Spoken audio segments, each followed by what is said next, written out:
Yurtimizda ma'naviy yuksalish, ilmiy ma'rifiy taraqqiyot hamda fuqarolar ongi va dunyoqarashini yuksaltirishga qaratilgan sa'y-harakatlar izchil davom etmoqda. Tamaddun, madaniyat va ma'rifat mavzusida ma'rifat karvoni tadbirlari ana shunday ezgu maqsadlarga xizmat qiladi. Shu kunlarda yurtimiz bo'ylab yo'lga chiqqan ma'rifat karvoni Andijonda o'z faoliyatini olib bormoqda.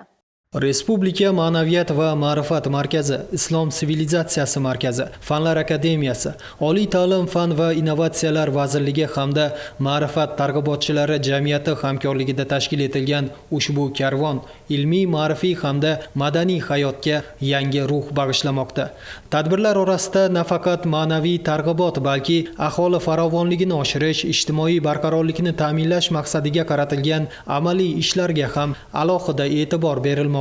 Farovon hayotga ilk qadam loyihasi doirasida Jalaquduq tumanining Beshtol mahallasidagi seminar aynan ana shu maqsadda tashkil etildi. Mana shu Jalaquduq tumanimizning Beshtol mahallasi ham og'ir toifali mahallalar toifasiga kiritilgan va bu yerga tumanimizdagi og'ir toifaga kiritilgan 6 ta mahallaning 7ligi faollarimiz, ishsiz aholilar taklif qilindi.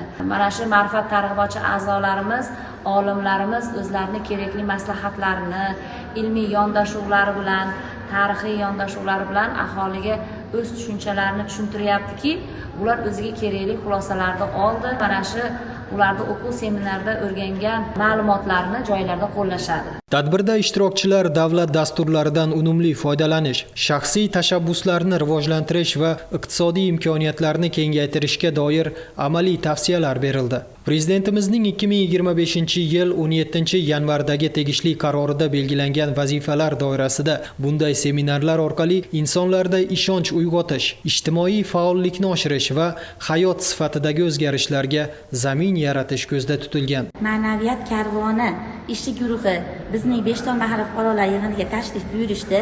Bizning shu Jalaquduq tumanidagi og'ir toifa mahallalardagi 7lik hamda bu yerdagi ishsiz fuqarolar bugungi seminarga taklif qilindi. Bu bugungi o'tkazilgan seminardan bizni ishsiz fuqarolarimiz o'ziga yarasha tegishli xulosalarni chiqarib, o'gitlar oldi. Ma'rifat karvoni faqatgina so'z emas, amaliy yechim, hayotga yondashuv, ruh va ruhiyatga nur bag'ishlovchi tashabbusdir. Karvonning qadamlari qaysi hududga yetsa, ana shu yerda ma'naviyatning yog'dusi yoyiladi.